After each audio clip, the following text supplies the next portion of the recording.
Termo de depoimento número 41, que presta Marcelo Baia Odebrecht, na presença de seus defensores, Luciano Feldens e Joana Paula Batista.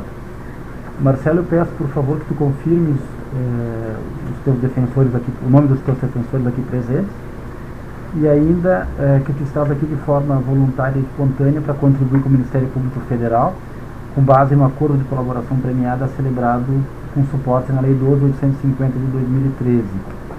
E ainda se tu tens conhecimento de que os benefícios do teu acordo dependem do conteúdo da tua colaboração, dos teus depoimentos e dos meios de prova que vieres alcançar. Somos defensores, estou aqui espontaneamente. Por favor, Marcelo, eu queria que tu falasse sobre o conteúdo do anexo 18, PAC SMS, pagamentos ao PT e ao PMDB relativo a contrato com Petrobras, ciência da presidência da Petrobras e da presidente da República. Então, primeiro, Marcelo, te peço que tu confirmes o conteúdo do anexo que tu nos entregaste e depois, se tu puder nos explicar, por favor. Confirmo o anexo. Esse contrato do PAC-SMS foi um dos contratos que eu soube onde houve pagamentos indevidos dentro da Petrobras. Aí tem um histórico que é o seguinte: a época eu não posso precisar exatamente, mas foi na época mais ou menos da conquista do contrato, naquelas conversas que a gente acaba não aprofundando, o Márcio mencionou para mim que tinha estado com o PMDB, com o deputado, e eu me lembro eu me lembro de duas pessoas que ele mencionou, o Eduardo Cunha e o Henrique Eduardo Alves, nessa questão desse contrato, porque tinha a ver com a diretoria internacional, que era do PMDB, tá? Mas ele me falou, não me falou que exatamente tinha acertado uma contrapartida, mas que o pessoal é aquela história. Eu achei até estranho, porque em geral Márcio, pessoalmente, Márcio não costumava falar com políticos, porque dentro da Petrobras, em geral, Márcio falava com os diretores. Se havia o pedido dos políticos, os pedidos dos políticos eram, em geral, dentro da Petrobras. Quando você tem essas empresas fortes, ele é transitado através do diretor. Em geral, você conversa com o padrinho político quando você tem um diretor, empresas mais fracas. Mas no caso da Petrobras, em geral, as conversas eram sempre com os diretores. Outras empresas estatais mais fortes também é com os diretores, e os padrinhos políticos, a mensagem vem através dos diretores. Mas Márcio me falou que teve com o deputado. Achei estranho também, porque Eduardo Cunha não era da relação dele, mas de qualquer maneira, o problema dele como é que ele ia conduzir esse assunto dentro de como a gente atuava. Quer dizer, se tinha que atender o interesse político do PMDB, Márcio que queria tomar a decisão para atender esse interesse político. Ele queria avaliar se cabia ou não, o que é que fazer, mais ou menos como a gente atuava. Bom, de qualquer maneira, me desliguei desse assunto. Esse contrato foi um contrato que eu sei que eu acompanhei, que foi um assunto meio complicado, porque foi no final da gestão Gabrielli. Teve um período, inclusive, que aí Márcio, inclusive, ele nunca me trouxe nenhum problema de, por exemplo, ele nunca me pediu para ajudar ele na aprovação de nenhum tipo de contrato dentro da Petrobras de obra. Mas especificamente o PAC SMS, sem entrar nos detalhes, ele me pediu, Marcelo, esse assunto aí está dando um desgaste com o Gabrielli, tá? Porque parece que esse PAC SMS foi para a diretoria, teve um questionamento do contrato, e aí depois aí Márcio falou: Marcelo, dá um jeito aí de você falar com o Gabrielli, entendeu? Porque parece que ele está desconfortável, porque às vezes o PMDB já tinha aquela questão, isso é coisa do PMDB, tá? Eu falei: Márcio, veja bem, eu nunca falei com o Gabriel sobre sua área. Você mesmo sempre disse que dentro da Petrobras, quando você atua em cima, você até prejudica o negócio, tem que ser construído embaixo. Eu vou fazer o seguinte: uma oportunidade que eu tiver para falar com o Gabriel, eu reforço o contrato. Eu me lembro que em algum outro tema que eu liguei para a Gabriel para falar sobre alguma coisa, em geral eu falava com a Gabriel sobre o assunto da Braskem, sobre a questão, eu acho que na época ele estava negociando a 4, não sei o que foi. Por alguma razão, eu conversei com ele por telefone e falei, Gabriel, pô, e esse contrato, é um contrato importante, como é que vai ser, tá, só dando aquela mensagem que era um contrato importante. Ele falou, Marcelo, tem uns problemas aqui, a gente acha que vai ser resolvido na próxima, tá, a gente tá olhando, bom. De qualquer maneira, ele me sinalizou positivamente, mas a informação que a gente teve foi que ele aprovou o contrato, mas abriu uma comissão interna de apuração. Bom, dito e feito, esse assunto saiu da minha cabeça, tá? Eu tinha dado esse apoio, sabia que tinha tido essa reunião de Márcio, eventualmente Márcio podia ou não ter assumido algum compromisso político, mas eu já não acompanhei mais esse assunto. Bom, eu estava em Angola e aí eu começo a entrar no assunto e algumas coisas a gente lembra bem, porque algumas coisas chamam a atenção. Então eu estava em Angola, estava jantando na casa do diretor nosso, portanto devia ser entre 9 e 10 da noite e Brasil devia ser 5, 6 horas da tarde. E aí eu recebi uma ligação da Graça, urgente, tá? E a Graça dizia, Marcelo, que história é essa do assunto do PAC? A gente soube que teve pagamentos aí, não sei exatamente o termo que ela usou, mas a gente soube que teve pagamentos aí para o PMDB, e isso tinha inclusive chegado, isso inclusive chegou nos ouvidos dela, Citrina presidente. Aí eu falei, eu me lembrava dessa conversa com o Márcio, mas não tinha acompanhado o assunto. Então eu falei, deixa eu me inteirar do assunto, eu estou voltando para o Brasil e procuro você. Até então, eu nunca tinha tido nenhum tipo de conversa com Graça e especificar sobre nenhum tipo de conhecia pagamentos ilícitos na Petrobras, nunca tinha, nem que conhecia, nem que fazia. E também nunca tinha tido com a presidente Dilma nenhum tipo de conversa do que tange a Petrobras, qualquer tipo de conhecimento de pagamentos indevidos na Petrobras. Nem comentado por alto, por nenhuma das duas. E tinha uma relação boa com Graça, que foi construída quando ela era conselheira da Braskem. Eu era presidente do conselho, ela era conselheira da Braskem. A gente tinha construído uma relação boa, de confiança, uma relação próxima, tá? E aí eu procurei ela, eu me lembro que aí era uma coisa mais urgente, eu inclusive estava incomodado porque isso podia comprometer a relação que tem, e eu procurei Márcio na volta e falei, Márcio, o que é que acabou resultando desse assunto? E aí ele me disse, Marcelo, realmente houve, na véspera da eleição, um acerto com o PMDB, onde a gente acabou servindo, o termo que a gente usou na época foi veículo, porque acabou tendo uma verba lá, que acabou sendo faturada, entrou e a gente deu de volta, quer dizer, foi uma verba, acho que de mobilização, uma coisa, o Márcio pode explicar melhor isso, mas foi um valor que entrou na véspera da eleição, tipo setembro, outubro, e saiu para o PMDB na mesma hora. Ele não me falou de nenhum tipo de pagamento, ele me falou basicamente desse pagamento à época da véspera da eleição. E ele me disse então, que aí eu falei, mas eu até me lembro, Márcio, foi só PMDB? Aí ele me disse, você foi PMDB, no final o assunto foi conduzido pelo Diniz, que faleceu, não vai dar problema, tá? Porque você diz até que o Diniz... Pô. E eu falei, foi só PMDB, porque eu vou ter problema com Graça. Aí ele falou, não, o PT sabia e também recebeu uma parte. Aí eu, de certo modo, eu disse, agora eu tenho um argumento para conversar com ela. Aí eu fui, marquei a reunião urgente com Graça, ela estava tendo um seminário no Hotel Transamérica. Ela tinha participado desse seminário. Quando ela saiu do painel dela, o pessoal lá dela, o nosso, provavelmente dela, conseguiu uma salinha reservada no próprio Hotel Transamérica lá em São Paulo.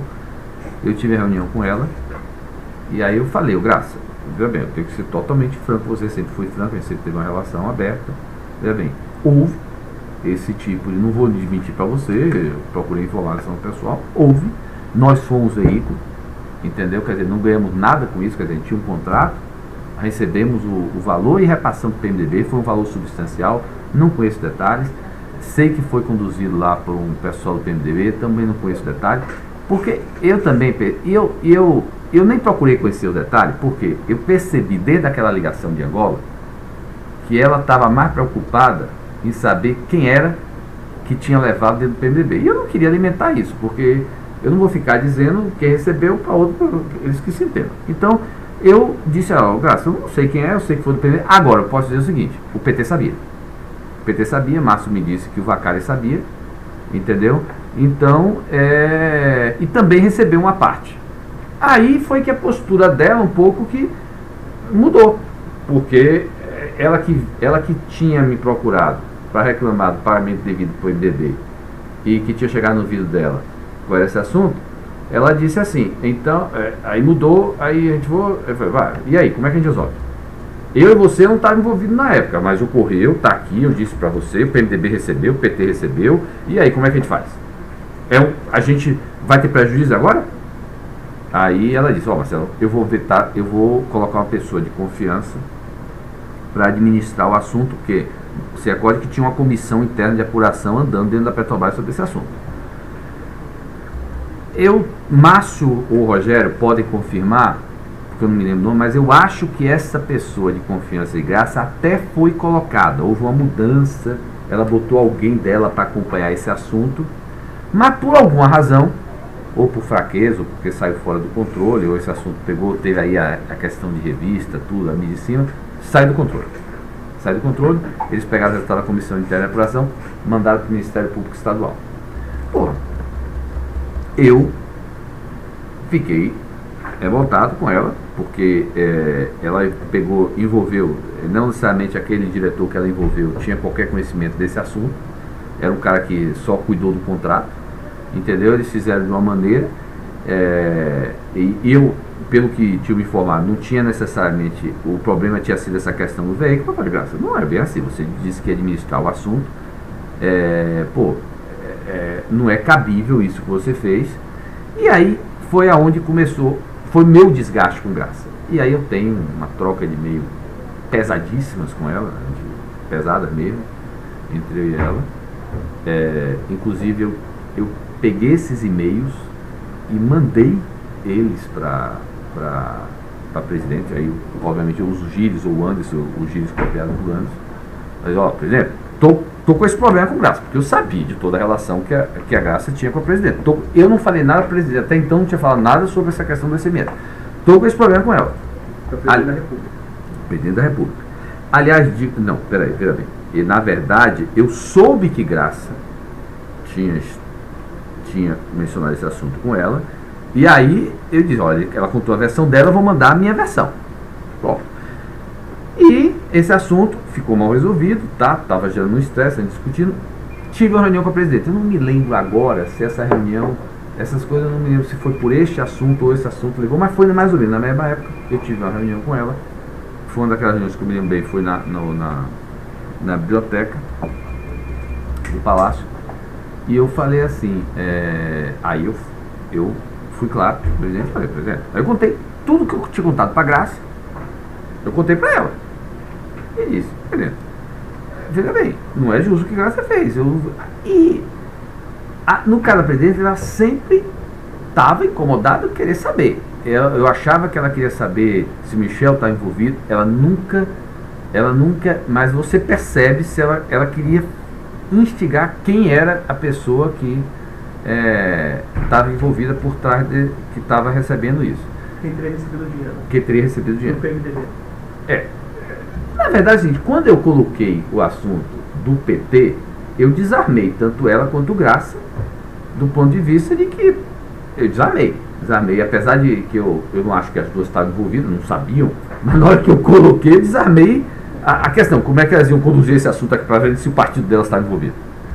Então, eu coloquei esse assunto e eu disse, como é que eles dizem? Aí ela disse assim, você e Graça vão ter que chegar no entendimento aí, se entender de volta. Porque ela sabia que eu tinha uma relação boa com Graça, depois estourou por conta disso, e nunca ouvia ela com a relação que eu tinha com ela e com Graça, teve esse problema. Aí ela pediu para Guido e Zé Eduardo Cardoso, eu não sei se ela comentou com eles qual a razão, mas disse, Marcelo, aí estamos falando o seguinte, da sequência de e-mails. Vamos ver se Guido e Zé Eduardo Cardoso resolvem para apoiar vocês nessa relação com Graça. Aí eu me lembro que teve pelo menos uma reunião lá no Banco do Brasil, no edifício do Banco do Brasil, eu, Guido e Zé Eduardo Cardoso, onde Maurício Ferro, nosso diretor de foi, a gente tentou construir, foi uma reunião de mais ou menos uma hora e meia, 2 horas, onde a gente tentou construir como é que eles me apoiariam com uma carta da Graça para aliviar o que tinha ido para o Ministério Público, para aliviar a situação do meu executivo que estava sendo processado no Ministério Público. Bom, esse assunto, por alguma outra razão,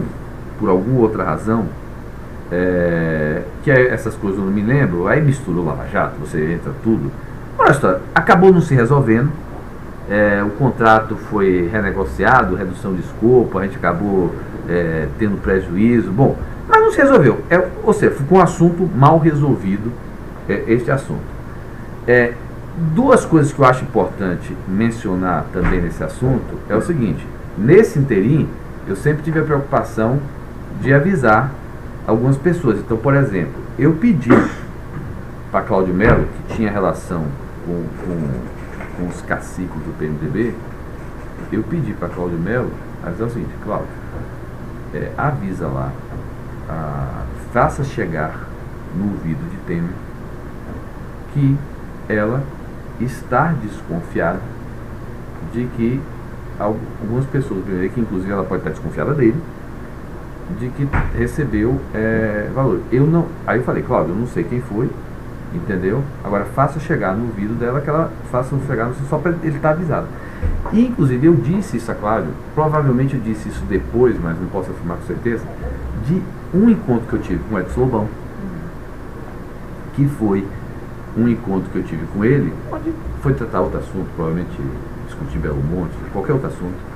Só que aí ele me falou assim: ô Marcelo, que história é essa que a presidente me perguntou sobre se eu recebia alguma coisa no negócio lá de um contrato da Petrobras? Eu falei, eu não tenho nada a ver com isso. Se você não tem nada a ver com isso, vamos nos decidir de morte. Eu estou resolvendo esse assunto com ela.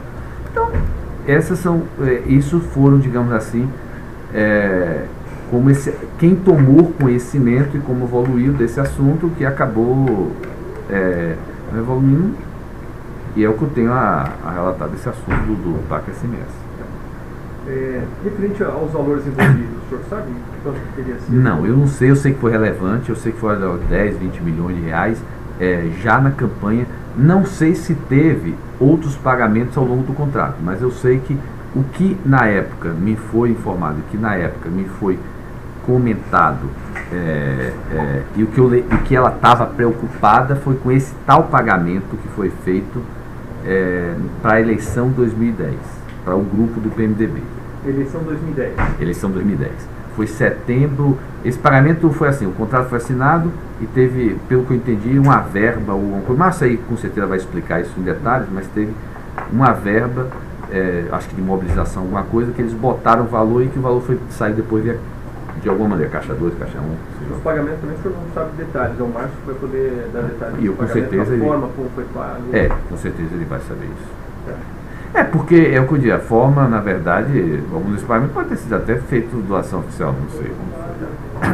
E segundo o Márcio, esse dinheiro teria sido direcionado mesmo a Eduardo Cunha e ao Henrique Eduardo Alves?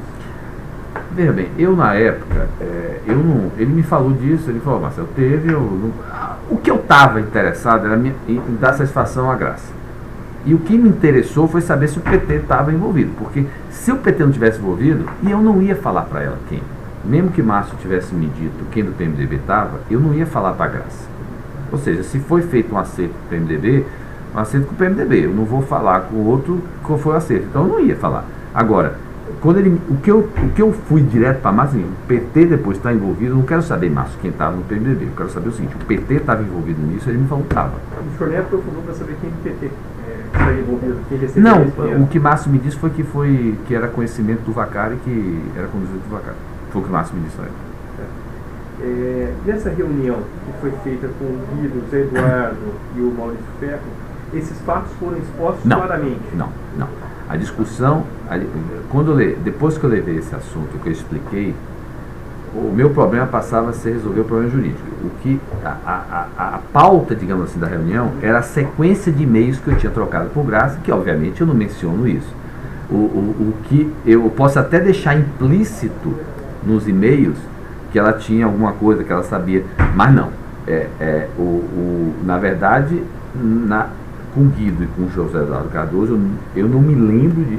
Com o José Eduardo Cardoso, com toda certeza. Com o Guido, eu posso até ter mencionado para ele, ó, foi feita uma coisa, tá? Mas não me lembro também. Mas a discussão era, até porque Maurício estava presente, tá?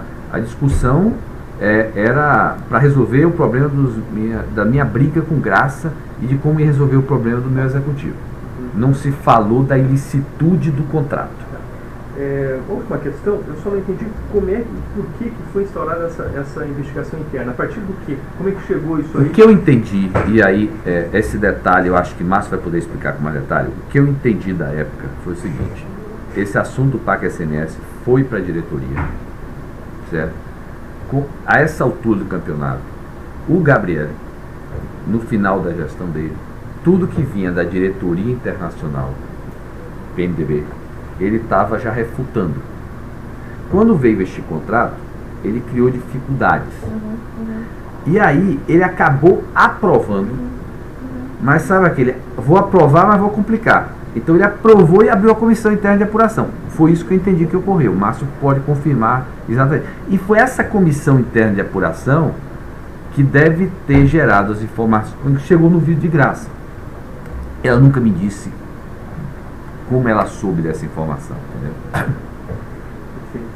entendeu? Eu até uma vez mencionei, eu nunca conversei sobre essa ilicitude do PAC-SMS com o Guido, não me lembro de ter mencionado com ele, mas até eu comentei: ô Guido, você vê, esse contrato que está gerando esse problema, se o cara não quer aprovar, não aprova. Agora aprova e faz a comissão interna de apuração. Eu até me lembro de pensar, é só complicar a nossa vida. Só um aspecto aqui, que eu acho que, só para ficar um pouco mais claro, essa questão da cobrança do pagamento ao PMDB, ela não foi no sentido de esclarecer o fato e tomar providências, não? Ela não foi com esse propósito de esclarecer, ó, aconteceu algo errado, vou mandar abrir um procedimento, tarará. Ela não foi nesse sentido, né? Bem, eu acho que foi com sentido duplo. Eu acho que ela estava tão preocupada com o ilícito quanto com quem tinha recebido. Porque na verdade é o seguinte: você, se tem um ilícito, você não procura saber quem recebeu. Você primeiro procura saber que teve isso aqui. Na verdade é o seguinte: ela estava preocupada. Quando ela me pergunta quem recebeu, o problema para ela não era só o ilícito ter sido cometido, era quem recebeu. E quando eu percebi isso, veja que para eu voltar para ela, eu procurei saber se quem recebeu foi o PT também. E o meu argumento para ela de defesa, eu não podia defender algo que tinha ocorrido. Então, o ilícito tinha ocorrido. Então, eu não podia chegar para ela pela relação de confiança que eu tinha e dizer que o ilícito não ocorreu porque ocorreu. Então, o argumento que eu usei e que ela acabou, naquele momento, aceitando e recuando, foi que o PT também recebeu. Aí ela recuou. O senhor tem alguma acréscimo?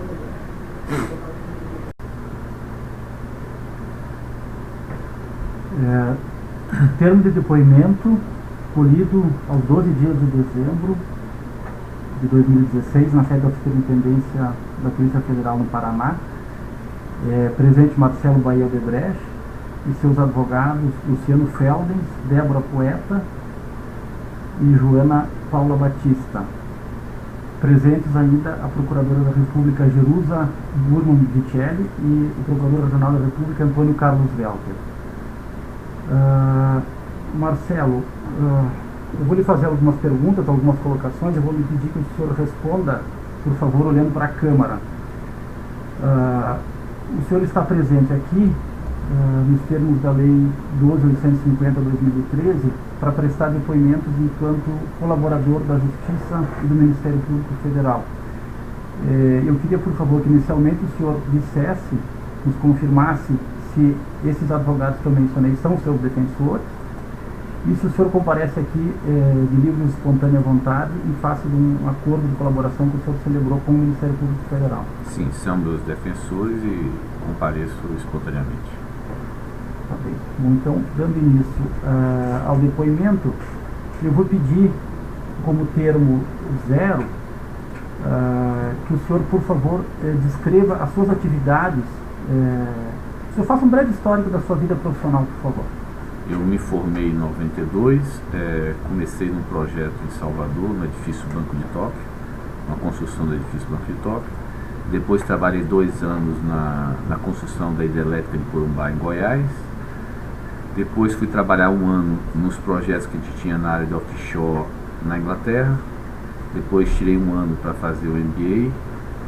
Depois fui para os Estados Unidos, onde trabalhei 1 ano e meio, mais ou menos, na construção de um prédio lá, o Fortune House. Voltei para o Brasil para a petroquímica, na área de novos negócios, onde fiquei até 2001. Em 2002, eu assumi como presidente da construtora,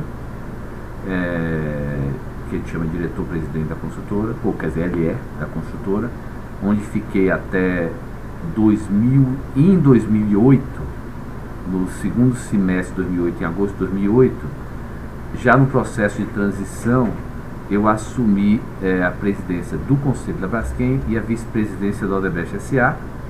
Em janeiro de 2009, eu assumi a presidência como diretor-presidente da Odebrecht S.A., ainda acumulando já como diretor-presidente da construtora. E em 2010 me desliguei totalmente da construtora e fiquei apenas como diretor-presidente da Odebrecht S.A., da onde eu me afastei em 2015. O senhor teria mais alguma coisa para acrescentar, por favor? É só isso? Não, nesse período, além dessa atividade, eu também era membro de conselhos de várias empresas. Empresas do grupo. Tá bem. O senhor queria acrescentar algum aspecto, algum detalhe? Não? Então, dou por encerrado o termo 0 e encerrando a gravação. Termo de depoimento número 33, que presta Marcelo Baio Odebrecht na presença de seus defensores Luciano Feldens, Débora Poeta e Joana Paula Batista.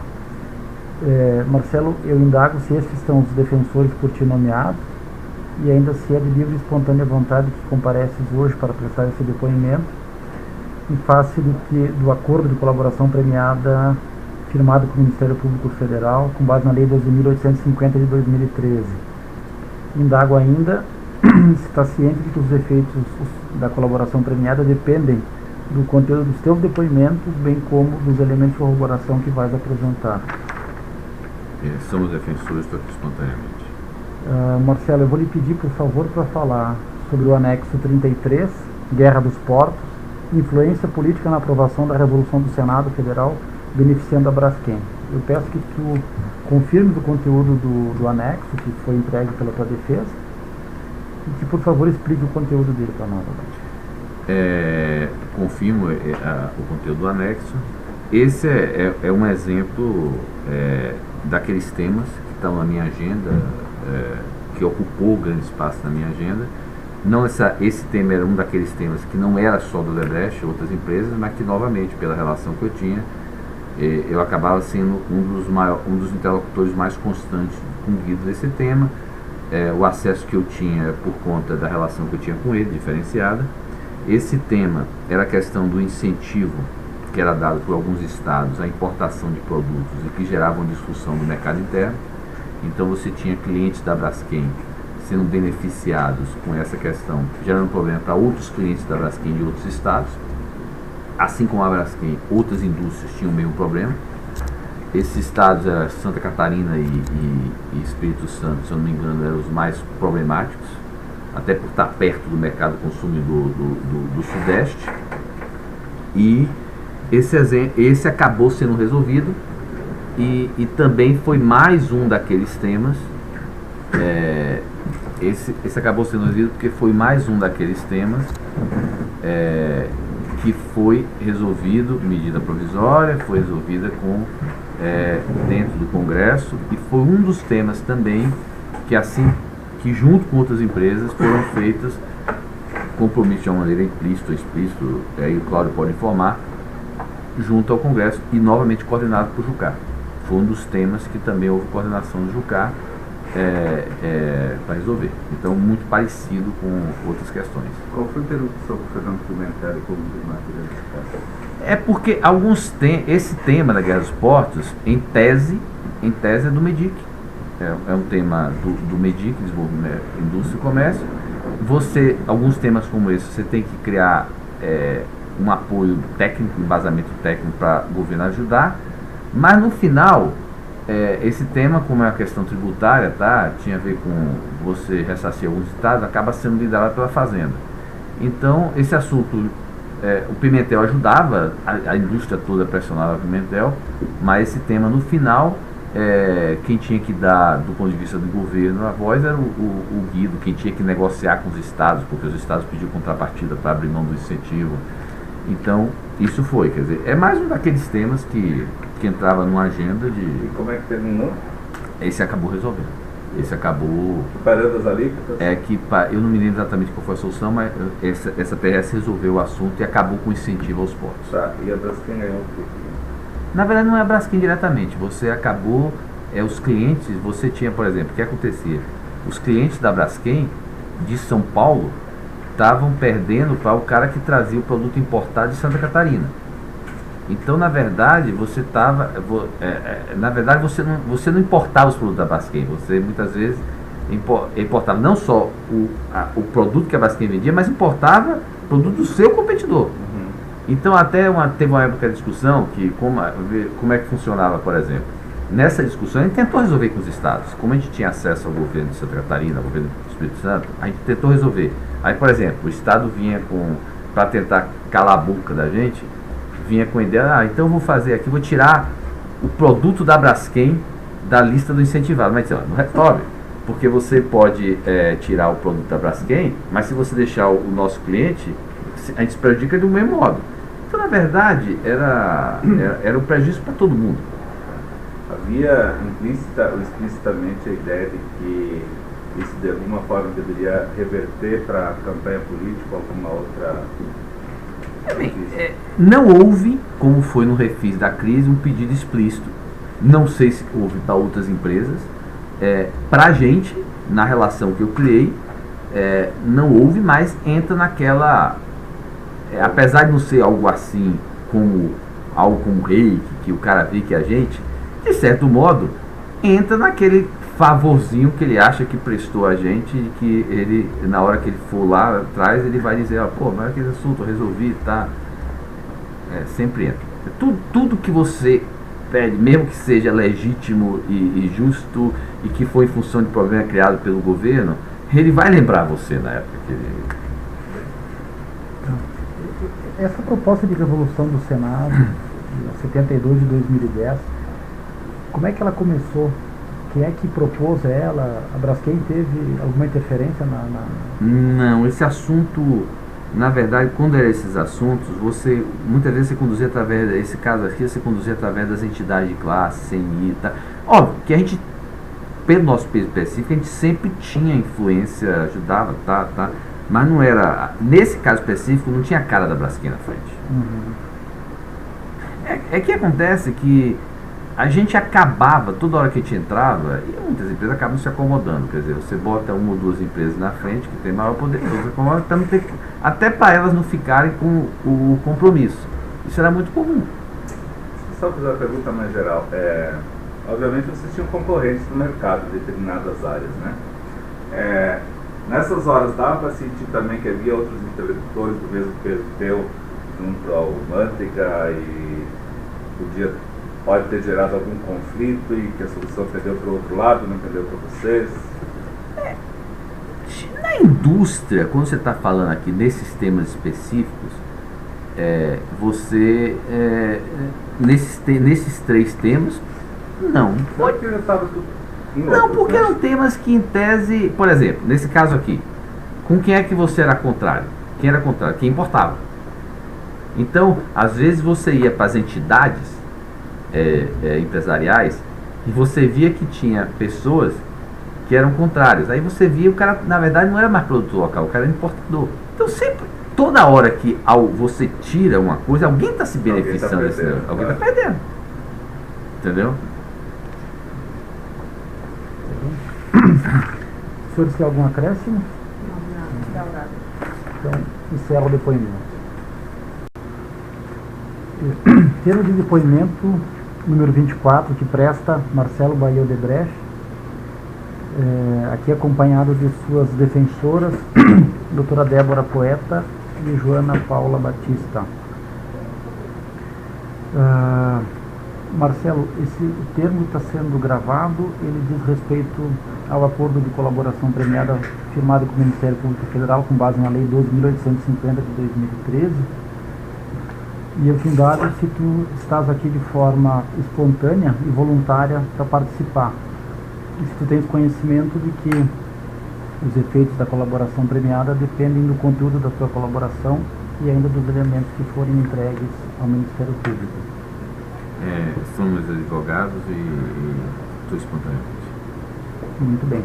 Marcelo, eu vou pedir para te falares então sobre o conteúdo do anexo 8.2, doações ao PSDB com recursos de Caixa 2 para campanhas do Aécio Neves. Por favor. Que eu saiba, a relação com a Aécio, nossa, da organização como um todo, vem do início dos anos 2000. 2001 é onde começou a ter uma relação maior com a Aécio. Ele ainda era deputado federal. Nesse primeiro instante, não apenas a Aécio, mas o PSDB, mesmo no início do governo Lula, tinha uma influência grande no setor elétrico. Por alguma razão, que a gente não sabe precisar o porquê, mas Furnas continuava, mesmo no início do governo Lula, sob forte influência do PSDB e barra Aécio, quer dizer, dos dois, digamos assim, principalmente na diretoria do Dimas. Tá? E tinha a questão da CEMIG, que era um player também relevante no setor. Então, dentro da nossa lógica empresarial, e também era uma relação que eu estava começando na construtora, quem cuidava da relação de contribuições, qualquer pedido, naquela época, não estou falando disso, 2000, era o Henrique, que era o responsável pelo nosso negócio de energia, que era quem tinha interesse na época com o PSDB, e principalmente ele lidava com o Dimas, que na época era um operador informal do PMDB, ou do PSB, do PSDB. Era um operador informal do PSDB e obviamente também era um cliente de Henrique lá em Furnas e tinha influência ele também era um contato que o Henrique usava para conversar sobre o CEMIG. Então o padrinho da CEMIG, e eu vou detalhar um pouco como é que funcionava, quer dizer, a CEMIG, então, e essa diretoria de fundo era apadrinhada pelo PSDB e o operador informal era o Dimas. Então, neste momento, foram feitas contribuições relevantes ao PSDB. Praticamente, com a assunção do governo Lula, passou a ser a grande interface nossa com o PSDB. Tá? Eu não sei precisar quanto dessas contribuições, eu nem sei se Henrique sabe precisar isso, quanto dessas contribuições foi do PSDB, foi para o Aécio, foi para outros candidatos, quanto isso foi de Caixa 2, isso com certeza, como é coisas antigas, não sei se precisar, se a pessoa sabe quanto foi Caixa 2, quanto foi oficial, quanto foi... Mas uma parte era para Aécio, outra parte era para candidatos, outra Caixa 2, outra isso. E eu sei que eram montantes relevantes. E a gente está falando de um montante da ordem, pelo menos 50 milhões. Por que eu digo 50 milhões? Porque Henrique me comentou uma época e eu até estimulei ele. Porque eu disse, olha, Henrique, veja bem, é o único ponto que a gente tem hoje de relevância com o PSDB. Aécio, que é uma pessoa que de nós tinha relação, é uma pessoa que eu acho que é importante, vai ser importante. Eu acho que vale a pena você assumir essas contribuições. E pelo menos 50 milhões foi pelos negócios de energia pagos ao PSDB barra esse grupo, digamos assim, que tinha gerência influência sobre CEMIG e Furnas. Aí entra o governo estadual de Minas. Aécio é eleito governador. A partir daí, óbvio que tem um overlap entre essas contribuições do Dimas e já Aécio como governador, porque aí eu entendo que a partir do momento que Aécio se tornou governador, quem passou a ser, digamos assim, um tesoureiro informal era mais o Oswaldo. Eu não conheço o Oswaldo pessoalmente, talvez tive com ele uma vez, mas era o Oswaldo que ele sempre se referia. Oswaldo. Era Oswaldo, né? É Oswaldo que era da. É Oswaldo Borges. Oswaldo Borges. Eu menciono. Bom, então, a partir do momento que Aécio se tornou governador de Minas, a interface principal com ele dentro da organização, digamos assim, o padrinho, começou a ser Júnior, que era o responsável por infraestrutura, obviamente, contato principal. Júnior também começou a criar uma relação pessoal. A partir desse momento, eu também comecei a criar uma relação crescente com Aécio, então eu comecei a ter contatos mais constantes com ele, não só para discutir política, discutir tudo que é tipo de coisa, entendeu? A partir daí, enquanto ele era governo e na candidatura dele para o Senado e obviamente na sucessão dele com Anastácio Dias, como se deu as contribuições, aí eu não tenho ideia, com certeza foi relevante. Agora, as negociações se deram com a área de infraestrutura, ou Júnior, ou diretor local, mas as negociações se deram com a área de infraestrutura. E com um overlap da área de energia ainda por questão de Dimas, que foi diminuindo, porque teve um momento que saiu fora o assunto. Eu me lembro de ter tido várias reuniões com a Aécio. Em algumas reuniões teve o presidente da CEMIG, o presidente de Andrade, Gutierrez. A gente tinha muito embate, nós e Andrade, por conta dos projetos Santo Antônio e Belo Monte. E a Andrade se usava do fato que ela tinha influência na CEMIG para complicar a nossa vida. Por exemplo, a CEMIG era um investidor importante em vários desses projetos, e a CEMIG dizia, para eu entrar nesse projeto como investidor, a Andrade tem que vir junto. E aí a gente usava a nossa relação com a Aécio para contrabalançar um pouquinho a influência que a Andrade tinha diretamente na CEMIG. Então a gente teve algumas reuniões com a presença que a Aécio, com a presença de Sérgio, para ver se apaziguava, alinhava as coisas. Então se discutiu esses temas basicamente voltado para a questão da influência, principalmente da CEMIG, que era sempre o investidor nesses projetos importantes. Aonde é que eu comecei a assumir e aí sim passar dentro a definir valores de pagamentos? Foi a partir da campanha presidencial de 2014, quando a Aécio se tornou candidato. Aí a partir daí, dentro daquela nossa lógica empresarial, campanha presidencial era comigo. Então a primeira conversa que eu tive para definir a questão de valores com a Aécio foi ainda pré-campanha, onde o PSDB e ele precisava precisava ter gastos pré-campanha, e aí eu acertei com ele um valor de gastos pré-campanha, entendeu? Que depois a gente tentou recuperar como foi operacionalizado, mas nem eu nem Júnior a gente se lembra, mas aparentemente pode ter sido até por doação oficial ao PSDB ou por Caixa 2, mas foram para gastos pré-campanha, e a gente bancou assim durante 10 meses valores que eu não, mas foi algo entre mas aí que está o detalhe, eu me lembrava que era 500 mil por mês por 10 meses, e aí a gente só conseguiu achar, não consegue, mas eram valores relevantes pré-campanha para 2014 e que foram operacionalizados ou pagos ao PSDB antes da abertura do comitê dele, ou para o Caixa 2. Mas isso foi alinhado, digamos assim, o PSDB para gastos pré-campanha.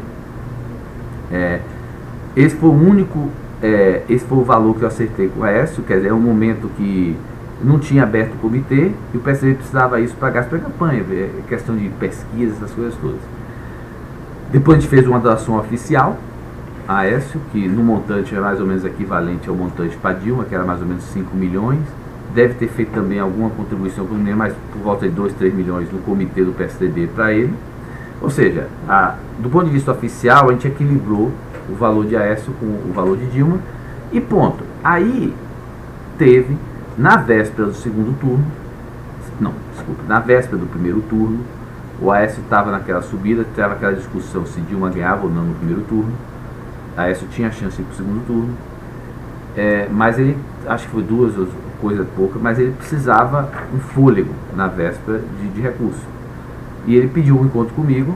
Marcelo, eu sei que você já doou para aquela questão pré-campanha, eu sei que você já fez essa doação de 5 milhões, quero ver comitê, só que eu preciso.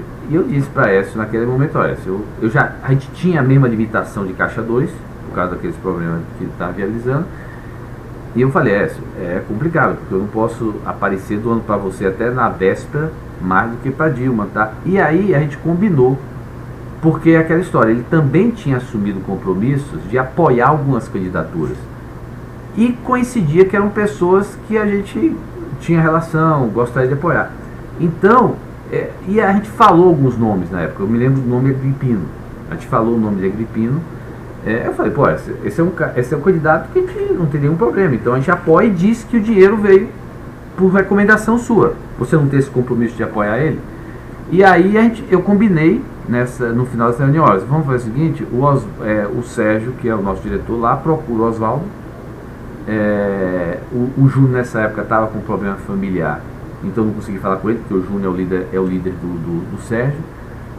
Mas aí eu liguei direto para o Sérgio e falei, Sérgio, olha, alinhamos aqui que você procuraria o Oswaldo e acertaria o valor de 15.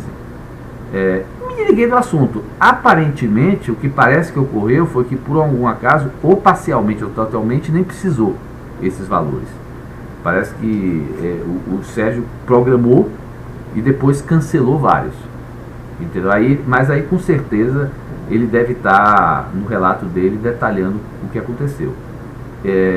Essa basicamente essa contribuição para o Agripino lá, então ele nem ficou sabendo pelo menos não teve contato direto contigo, né? Não, comigo não. Eu me lembro que essa questão do Agripino, por ser da relação do Cláudio, eu liguei para o Cláudio e falei, Cláudio, só para você saber, avise lá que a pedido do meu amigo, entendeu? Tem uma contribuição que vai para ele de um. Quer dizer, é uma maneira da gente apoiar um candidato que ele queria e resolver o problema. Ele pedido, na verdade. Não foi ele que pediu. Foi o que eu estou dizendo. Foi uma maneira de pagar o Aécio. É uma maneira de pagar o Aécio que eu não podia fazer na época nem via Caixa 2 nem oficial. Tá. Então, como é que os presidentes ele acabam assumindo o compromisso de outras candidaturas. Foi feito oficial para o Agripino? É aí que eu estou dizendo. O Sérgio detalha, mas parece que uma parte, inclusive, nem foi feita. Ou seja, ficou e por alguma razão. É aquela história, às vezes, você chega, o candidato chega e quer ter, e por alguma razão depois não acontece. Que obras tinha na época do Dimas, a primeira fase do setor elétrico lá? O que vocês tinham lá para justificar a doação? Não, Dimas é o seguinte, Dimas, ele era Furnas, a gente sempre foi um cliente nosso, e Dimas dele sempre era o ponto de contato que na época o Henrique usava também para CEMIG. Eram dois clientes importantes. CEMIG e Furnas. Obras de... tinha obra de hidrelétrica, basicamente. E depois, na infraestrutura, que grandes obras de infraestrutura teve lá em Minas para justificar pagamento de... Não teve grandes obras de infraestrutura. Eu acho que aí as contribuições que Júnior deve ter acertado e até foram incentivadas sem precisar o valor, eu sempre incentivei ele a fazer isso, aí já era mais olhando a questão do projeto futuro de Aécio, entendeu? Eu comecei a ter uma relação com ele, então não teve grandes coisas em Minas Gerais, ou seja, talvez a gente tenha feito contribuições para as campanhas lá de Minas maiores do que justificava o próprio negócio em si, pela questão de olhar o futuro, entendeu? Acho que teve a questão do centro administrativo, basicamente, eu não sei se teve mais alguma coisa. Negócios, alguma oposição, alguma questão assim que tinha que ser resolvida sobre essas doações? Não me lembro. Não. Bem, e se eu tivesse, obviamente, Aécio era um cara que, como eu falei, é o tipo de cara que tinha liberdade suficiente, se eu precisasse algum apoio, eu fazia. Ele nunca cobrou nada por aquilo ali, e obviamente que existia uma expectativa de eu sempre apoiar ele, eu apoiava, entendeu? Quer dizer, ele tinha liberdade na véspera de duas semanas antes da eleição, buscar um apoio para mim para dar um fôlego no primeiro turno. Mas exatamente por isso ele não era um cara, nunca teve uma conversa para mim de pedir nada vinculado a nada. Tá, e o seu correspondente lá, o Júnior? Eu acho que Júnior, eu não posso dizer para o Júnior, mas eu acho que a relação de Júnior também era uma relação como a minha, muito forte, pessoal, com a Aécio, entendeu? Era direta, a Aécio tinha a relação direta comigo e com o Júnior, não tinha com o Henrique a relação era através do Dimas. Eu sempre tenho preocupação com essa relação, através eu tenho mais preocupação com essa relação através dos prepostos, porque eu acho que os prepostos, muitas vezes com ou sem o consentimento do seu líder político, fazem pedidos, vinculam, entendeu? E não tem menor cerimônia de fazer isso. Com ou sem. Algum outro executivo, líder executivo da sua empresa, fez doação para o Aécio? Não, a relação com o Aécio, que eu saiba, sempre foi Henrique, através do Dimas, Júnior / Sérgio, porque Sérgio é o nosso diretor lá de Minas, e eu. Eu não sei de mais ninguém que tenha tido relação com Aécio. Tá, e esse Oswaldo Borges, que é o seu tesoureiro informal, quem era o tesoureiro oficial? Não sei. Não sabe. Eu não sei, eu nunca procurei saber. Na verdade, era Oswaldo, que eu sempre ouvi falar que quando você estava com Oswaldo. Eu acho que normalmente o tesoureiro às vezes muda de campanha para campanha. Mas ele era a pessoa que era encarregada do Caixa 2. E o Caixa 2 aqui foi feito por Caixa 2, só para esclarecer mais uma vez, por que foi feito por Caixa 2? Eu não, veja bem, eu não sei. Além do problema do manter equilíbrio oficial. O que eu digo é o seguinte, apesar de eu não saber precisar, eu tenho certeza, apesar de não precisar, que é o seguinte: todo lugar que a gente tinha ou uma relação forte ou uma presença forte, com certeza teve Caixa 2. Porque não dava para tratar essa diferenciação. Então o que eu digo é o seguinte: eu mesmo sem saber que existia, ou seja, eu nunca soube o montante, nunca precisei o montante de Caixa 2 para Minas ou para o Rio de Janeiro ou para São Paulo, eu sei que havia. Porque não tem como você dar um montante diferenciado sem ser via Caixa 2, porque o limite que a gente estabelecia internamente para um candidato a governador é 200 mil. Então, todo lugar que a gente tinha uma relação forte, ou por mais que a gente tivesse o artifício de doar para o comitê estadual, porque o comitê estadual tinha um limite, ou seja, doar para o comitê nacional para ir para cá, obviamente o pessoal ia para todos os limites, mas em algum momento, se tinha uma relação diferenciada, tinha Caixa 2 pela forma, você não tinha como viabilizar nada. E os outros governadores ficavam sabendo de Caixa 2?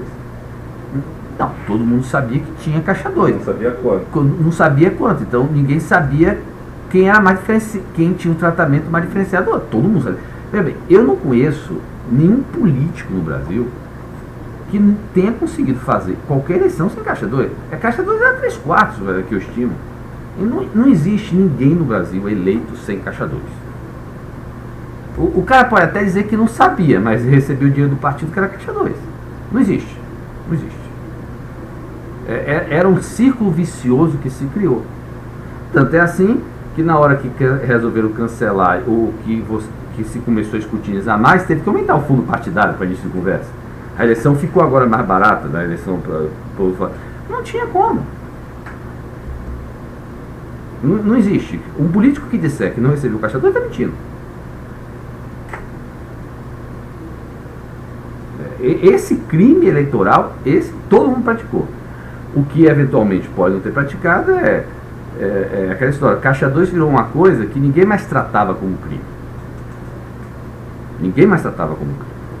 Caixa 2, você só Caixa 2, não está vinculado a alguma obra, não é mais Caixa 2. Né? Mas aí, é que eu digo, aí não necessariamente o problema está no Caixa 2. Às vezes você tem doação oficial vinculada a alguma coisa. É o que eu estou dizendo. Com o tempo, a ilicitude estava em como se acertou o valor. Ninguém mais tratava a Caixa 2, todo mundo tratava a Caixa 2 como uma coisa que era necessária. Fazia parte já.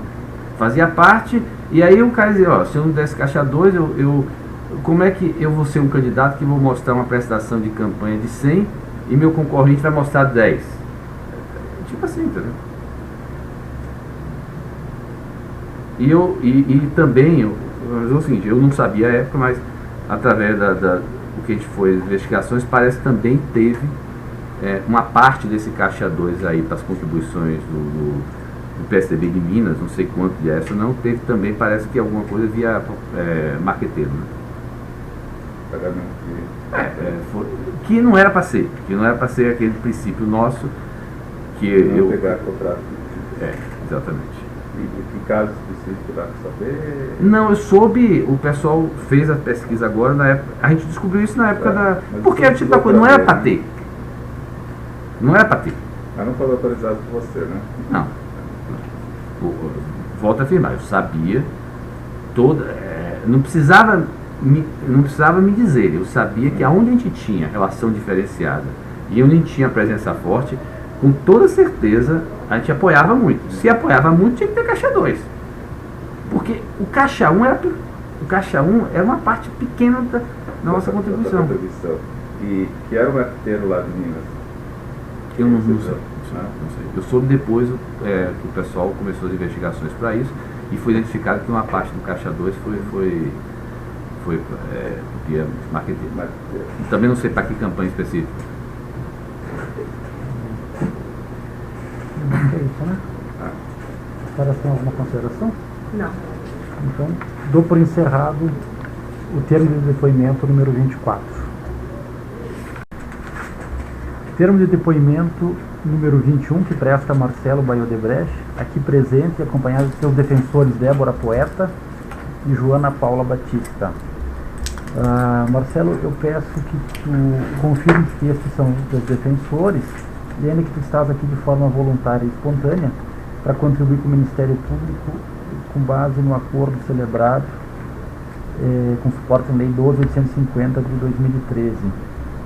E ainda que a tua contribuição sejam os depoimentos, sejam os elementos que vão ser entregues, é o que vai justificar os benefícios que serão concedidos. Somos defensores, só que espontaneamente. Muito bem. Eu peço que tu fales, por favor, sobre o anexo número 7, estrutura de arrecadação do PMDB, relação com a Odebrecht. Eu vou mencionar mais à frente como é que funciona a sistemática, mas basicamente, fora a questão dos estados e municípios, você tinha um PMDB forte sempre no Congresso. Tá? E a relação com o PMDB no Congresso, quer dizer, com os principais caciques do PMDB no Congresso, ela se dava através de Cláudio Melo.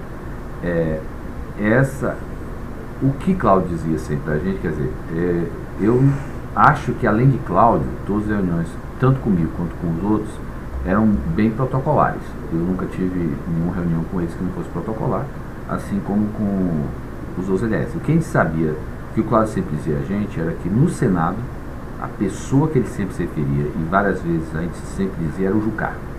Jucá era quem coordenava o PMDB no Senado, e o que Cláudio falava para a gente sempre era que todos os interesses financeiros de campanha, tudo, do Renan, do Eunício, todo o resto do PMDB, eram coordenados pelo Jucá, o que facilitava muito no nosso modo de ver. E na Câmara tinha a questão do Eliseu Padilha, certo? Que era quem coordenava um grupo, mas aí é um pouco mais difuso, porque tinha também Eduardo Cunha. E aí, no caso de Eduardo Cunha especificamente, a relação mais forte não era do Cláudio. Aí o Eduardo Cunha, a relação mais forte era com tinha vários empresários do negócio que conheciam Eduardo Cunha. Então, o Cláudio funcionava com o Jucá, coordenando os interesses do PMDB no Senado, e o Eliseu Padilha na Câmara. Eduardo Cunha, aí tinha vários interlocutores que devem ter relatado sobre Eduardo Cunha nos próprios relatos deles. Então, esse funcionava. Agora, o que Cláudio sempre dizia para a gente, o termo que ele usava era a questão de assumir compromissos. Como é o detalhe desse compromisso, ele vai poder aferir. E ele ele sempre que vinha para mim, Marcelo, precisava assumir um compromisso, precisava ficar dessa medida por causa de coisa. Cláudio, veja bem, então alinhe com o negócio, naquele conceito seguinte. Minha grande preocupação era porque quando você chegava na época de campanha, a gente sempre tinha os nossos executivos, eles estão muito focados nas campanhas majoritárias, estados, onde eles têm negócio. Em geral, os negócios não olham para o Congresso. O Congresso é um interesse meio difuso ao longo do tempo. Aí, quem tinha interface com o Congresso durante 4 anos era o Cláudio. Aí Cláudio chegava na véspera da eleição e dizia, olha, eu preciso, e vinha expectativa de contribuição, seja tendo sido alinhada com contrapartida específica, seja tendo criado uma expectativa, mas vinha de grandes, valores grandes. Por exemplo, um cara que ajudava muita gente, vinha com um pedido grande. E aí sempre dava um estresse, porque o Cláudio vinha com essa expectativa, ele era o interlocutor, mas ele não tinha sempre resultado, ele tinha que arrancar de algum negócio. E o negócio não tinha nada, porque aquele assunto já foi resolvido. Então, sempre que Cláudio dizia, eu falei, Cláudio, se tem uma medida provisória, se tem qualquer processo no Congresso, você precisa um apoio do senador ou do deputado, seja assumido um compromisso explícito ou não, seja criando expectativa, sempre deixe claro com o negócio que tem interesse nessa medida, que vai haver, por conta disso, ou um compromisso. Seja, mesmo que você não tenha fechado o compromisso na hora, você tem um compromisso moral e o cara criou a expectativa. Então, tinha pessoas, por exemplo, que Cláudio dizia que brigava por a gente, ele pediu, o cara fazia. E nunca pediu nada na hora. Mas, obviamente, é aquele cara que vai chegar na véspera da eleição e criou uma expectativa enorme, não deve apoiar ele. Então, por exemplo, uma pessoa que ele sempre usou como referência era o Gedel. Gedel, ele, por exemplo, Gedel era um cara da relação antiga dele, de meu pai, e eu sempre escutei eles dois. Eu conheço o Gedel de maneira protocolar, mas eles sempre diziam, Gedel é um cara que briga por a gente. Qualquer coisa que você pede lá, Gedel vai, se desgasta, faz e acontece. Agora, se prepare, porque ele vai criar uma expectativa na época de eleição aquém do que a gente daria para qualquer outro deputado. E aí, o senador, não, porque muito além do que a gente daria. E então, esse tipo de você concentra o esforço em alguns deputados congressistas e cria expectativa. Eu via de uma maneira até mais legítima quando a pessoa cria uma expectativa em cima de um apoio que vai dar, ainda que seja você, tem caixa 2, não tinha que ter isso, tá? Do que se o cara pedisse na hora. E agora, eu não sei precisar, aí quem vai poder precisar, qual era o tipo de relação, se era essa questão da expectativa, ou aquele que exigia a contrapartida na hora, só o Cláudio vai poder dizer isso, entendeu? Agora, eu sempre pedia para ele, uma vez que tivesse esse compromisso, seja explícito, seja uma expectativa gerada de apoio, que ele aprovasse ou gerasse a provisão no negócio. Tá. Marcelo, eu queria só que você esclarecesse um aspecto aqui. Tu falaste que tanto no Senado quanto na Câmara, tinha parlamentares com quem vocês conversavam. Esses parlamentares, eles tinham uma função de arrecadação do partido, de algum grupo específico, ou era alguma coisa própria? Não, como é que funcionava? Aqui eu estou falando do PMDB. No caso do PMDB, o que Cláudio informava era que ele concentrava as discussões dele com Jucá no Senado e com Eliseu Padilha na Câmara. Tinha também Eduardo Cunha, mas Eduardo Cunha era mais diretamente com os outros empresários que ele conhecia. Eduardo Cunha conhecia muitos empresários da empresa. Tá, mas o Jucá e o Padilha, então... Eles representavam um grupo? Representava um grupo.